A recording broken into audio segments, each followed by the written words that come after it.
Et salut tout le monde, on se retrouve aujourd'hui pour une nouvelle vidéo. Et pour cette vidéo, j'avais envie d'aborder un sujet dont j'ai déjà parlé sur ma chaîne. J'ai déjà fait une vidéo sur le sujet que je vais aborder aujourd'hui. Mais c'est un sujet qui est toujours très d'actualité, qui est toujours important. Donc voilà, j'avais envie de faire une vidéo sur ce sujet-là. Et ce sujet-là, c'est le fait d'être une fille dans le monde du sport, dans le monde du foot. Parce que récemment, il y a un documentaire sur le sexisme dans le monde du sport qui est sorti, donc un documentaire de Marie Portolano. Et oui, je sors ma vidéo un peu en retard, mais j'avais envie d'en parler et j'ai beaucoup réfléchi à comment aborder ce sujet-là, comment en parler, comment je pouvais en parler sur ma chaîne. Donc c'est pour ça que cette vidéo sort un peu en retard, on va dire, mais c'était un sujet qui était important pour moi et je voulais absolument faire une vidéo là-dessus. Donc me voilà aujourd'hui avec une nouvelle vidéo sur ce sujet-là. Comme d'habitude, avant de vraiment commencer cette vidéo, vous pouvez vous abonner, laisser un pouce bleu. Ça me fait toujours plaisir de voir que des gens me soutiennent, que des gens regardent mes vidéos. Donc voilà, je vous laisse avec le générique et on se retrouve juste après pour commencer vraiment cette vidéo.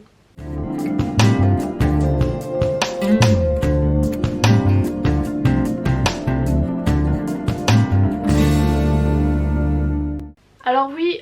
il y a un petit moment maintenant, j'avais déjà fait une vidéo sur ce que c'était d'être une fille dans le monde du foot et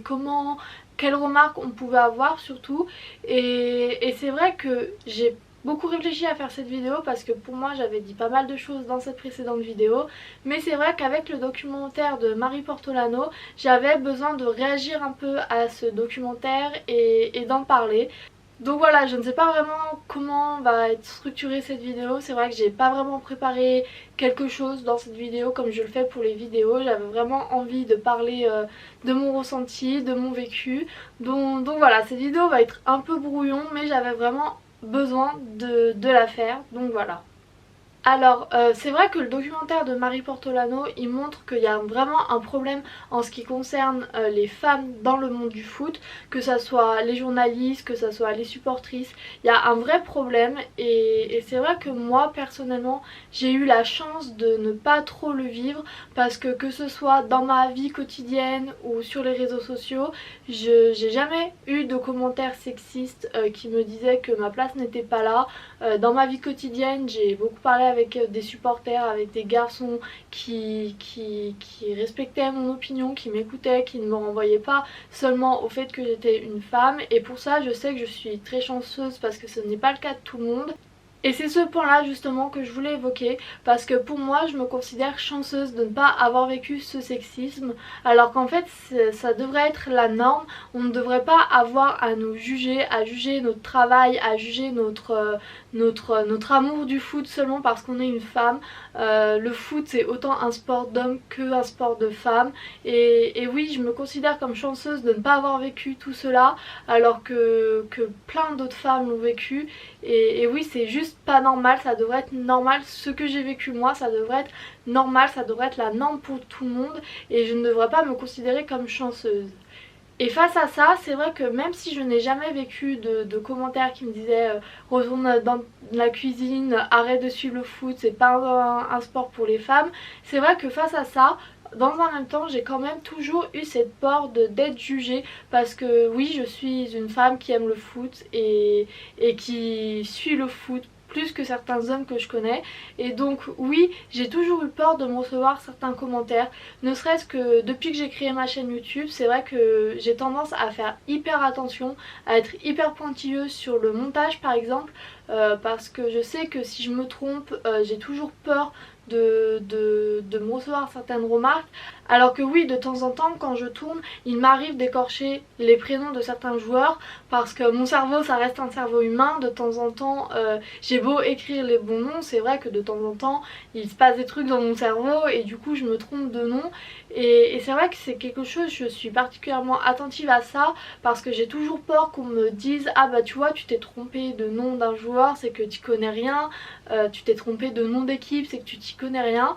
Et je ne peux pas parler pour les hommes parce que je ne suis pas dans leur tête, je ne suis pas dans leur vie, mais c'est vrai que combien de fois j'ai vu des hommes journalistes se tromper de nom d'équipe, de palmarès, de nombre de victoires, de nombre de buts, à qui on n'a rien dit, à qui on fait une remarque pour leur noter leur erreur, tout simplement, ce qui est normal, mais sans insulte, on leur dit juste ah ben là tu t'es trompé. Alors que quand c'est une femme, tout de suite on va l'insulter en lui disant qu'elle n'y connaît rien, que le foot devrait être exclusivement un sport d'homme, un métier d'homme. Et donc oui, même si moi personnellement je n'ai jamais vécu de remarques sexistes, j'ai toujours cette peur d'être jugée, de me faire insulter parce que je me suis trompée, alors que oui, l'erreur est humaine et je reconnais tout à fait que je peux avoir tort. J'accepte la critique très bien, quand elle est constructive, quand on m'explique, je l'accepte très bien, mais c'est vrai que oui, il y a toujours ce petit blocage de est-ce que je vais pas me faire insulter pour avoir donné mon avis, est-ce que je vais pas me faire insulter si je laisse certaines choses au montage. Enfin voilà, c'est vraiment quelque chose que je vis au quotidien et c'est pour ça que je voulais faire cette vidéo, parce que le documentaire de Marie Portolano, il m'a beaucoup parlé à moi en tant que femme, et je pense que toutes les femmes supportrices, les femmes journalistes qui suivent le foot se sont reconnues dans ce documentaire. C'est que oui, de ce côté là, du côté de dès que tu te trompes on va t'insulter, c'est vrai que pour moi c'est ce côté là qui a une très grosse résonance. Sur Twitter par exemple, j'ai eu peur de commenter longtemps le foot parce que oui, j'avais peur de ces commentaires et de ces comportements sexistes. Donc voilà, c'est surtout sur cela moi que je voulais revenir. Et c'est vrai que cette vidéo, j'ai réfléchi pas mal de temps pour savoir comment la faire, parce que je me sentais pas trop légitime à en parler, parce que oui, c'est vrai que j'ai pas eu vraiment d'expérience professionnelle dans le monde du foot. Donc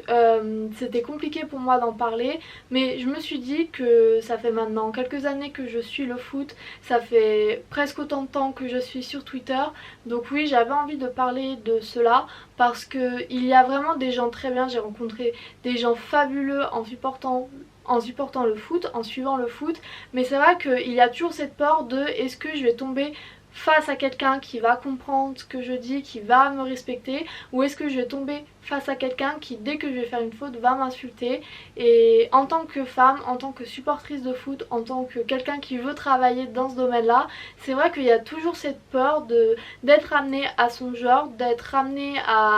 au fait qu'on est une femme et qu'on suit le foot. Et c'est pour ça qu'un documentaire comme celui de Marie Portolano est important, parce que ça montre une réalité, ça montre la réalité de toutes les femmes, je pense, qui sont dans le monde du foot. Et c'est important d'avoir des documentaires comme ça, c'est important de montrer aussi que les femmes se soutiennent de plus en plus, que on n'est plus isolé, et voilà, c'est pour ça aussi que j'avais envie de faire cette vidéo, pour montrer que oui, les femmes arrivent à parler de foot, arrivent à bien parler de foot. Je